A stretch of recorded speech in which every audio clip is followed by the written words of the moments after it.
దేశంలో వస్తున్న పెట్టుబడుల్లో 25% ఏపీకే వస్తున్నాయని మంత్రి టీజీ భరత్ అన్నారు. కూటమి ప్రభుత్వం రెండేళ్లలో ఏం చేసింది, భవిష్యత్తులో ఏం చేస్తామో మహానాడులో చర్చిస్తామని తెలిపారు. జగన్ అరాచక పాలనను ప్రజలు మర్చిపోవటం లేదన్నారు. అర్థం చేసుకోవాలా ఏమైంది, ఈ రెండేళ్లలో ఎంత చేశాము, ఎంత డెవలప్మెంట్ చేశాము, ఎంత సంక్షేమం పథకాలు ఎన్ని ఇచ్చాము అనేది అందరికీ తెలుసు. బట్ ఒక్కొక్కసారి క్లారిటీకి ఇచ్చేకి ప్రజలకు తెలుసుకోవాలి ఎప్పటికప్పుడు. ఎందుకంటే దేవుడు మనకి షార్ట్ మెమరీ ఇచ్చింటారు.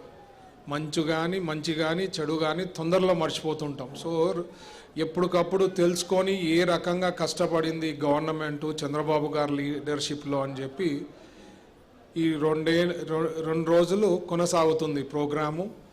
సో మీరు చూస్తే లాస్ట్ 2019 నుంచి 24లో ఏ పరిస్థితి ఉండింది, ఎట్లా అరాచకాలు ఉండింది, ఇవన్నీ తెలుసు మీకు.